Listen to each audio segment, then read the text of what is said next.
welcome back to ब्राइटार classroom तुम्हारे सकलोले ब्राइटार क्लासरूमলৈ पुনৰ এবাৰ স্বাগতম জনাইছো সো তোমালোকৰ যেহেতু জিএনএম এন্ট্ৰেন্স এক্সামো শেষ হৈ গল এতিয়া তোমালোকৰ ৰিজাল্ট কেতিয়া দিব হেতুৱে সাগে তোমালোকৰ মনত এটা প্ৰশ্ন হৈ আছে তো হেহে তোমালোকৰ সুবিধাৰ বাবে আমি 2024 ৰ এটা নোটিস লৈছো যত তোমালোকৰ জিএনএম এন্ট্ৰেন্স এক্সাম কেতিয়া হৈছিল তাৰ ৰিজাল্ট কিমান দিনৰ পাছত দিছিল তো হেখিনি এই নোটিসতে তোমালোকে গম পাবা ঠিক আছে সো তোমালোকে এই নোটিসটো চাব পাৰা এই নোটিসটো তোমালোকৰ 12/9/2024 সনত ওলাইছিল মানে সেপ্টেম্বৰৰ 12 তাৰিখে সো তোমালোকৰ যোৱাবাৰ 24 সনত এক্সামটো হৈছিল 11 আগষ্ট তাৰিখে আৰু ইয়াৰ তোমাৰ ৰিজাল্ট কেতিয়া দিছিলে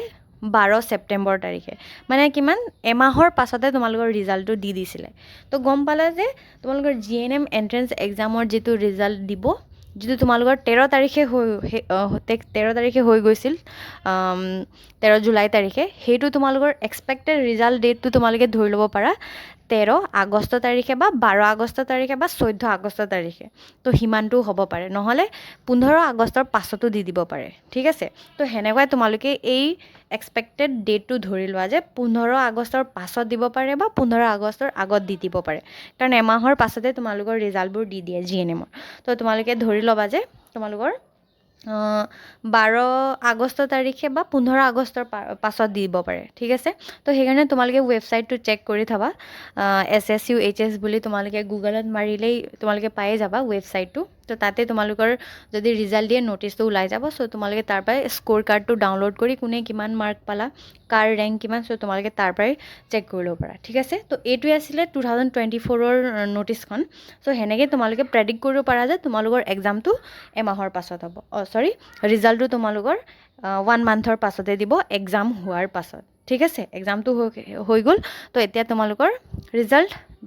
দিবই আৰু বেছি দিন নাই ঠিক আছে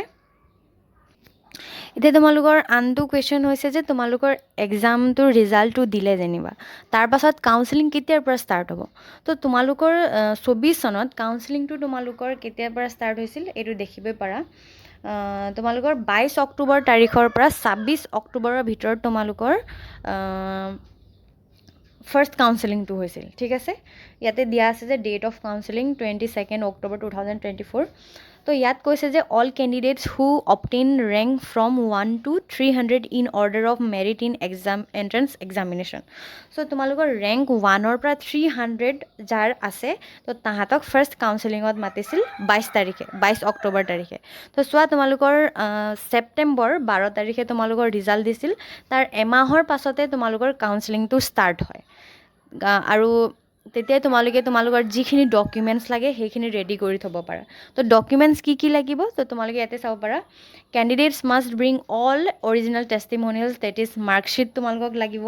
পাস সাৰ্টিফিকেট লাগিব মানে 12 ৰ মাৰ্কশিট আৰু পাস সাৰ্টিফিকেটটো তোমালোকে ৰেডি কৰি থবা দেন HSLC ৰ এডমিট কাৰ্ড ৰেডি কৰি থবা বা বাৰ্থ সাৰ্টিফিকেট হলেও হ'ব দেন caste certificate OBC general ST SC যি হয় তোমালোকে উলিয়াই থবা দেন PRC টো কম্পালসৰি PRC বা ডোমিসাইল সাৰ্টিফিকেট কোনোবা এটা উলিয়াই লবা দেন পাসপোৰ্ট সাইজ ফটো লাগিব আৰু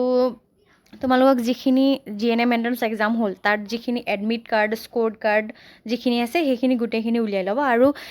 মানে তাহাতৰ ফটোকপি উলিয়াই থবা তো ফটোকপি তোমালোকে তাত জমা দিব লাগিব অৰিজিনালটো দেখাব লাগিব অৰিজিনালখিনি তোমালোকক ঘূৰাই দিব পাৰে বা তাত থৈ দিবও পাৰে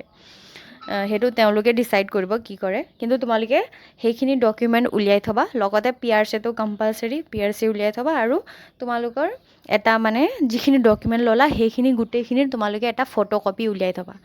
ঠিক আছে তো এইখিনি আছিল সো তোমালোকৰ এক্সপেক্টেড ৰিজাল্ট ডেটটো গম পালাই কেতিয়া হয় আৰু কাউন্সেলিং তোমালোকৰ এমাহৰ পাছত ষ্টাৰ্ট হৈ যাব পাৰে কেতিয়াবা লেটো হ'ব পাৰে বা কেতিয়াবা সোনকালে হৈ যাব পাৰে তো মানে এমাহৰ ভিতৰতে তোমালোকৰ কাউন্সেলিংও হৈ যায় আৰু তাৰ এমাহৰ আগত তোমালোকৰ ৰিজাল্টটো দি দিয়ে ঠিক আছে সো তোমালোকে যদি আমাৰ ভিডিওবোৰ ভাল পাইছা তেন্তে লাইক শেয়াৰ এণ্ড সাবস্ক্ৰাইব কৰি দিবা সো আজিলৈ ইমানে থ্যাংক ইউ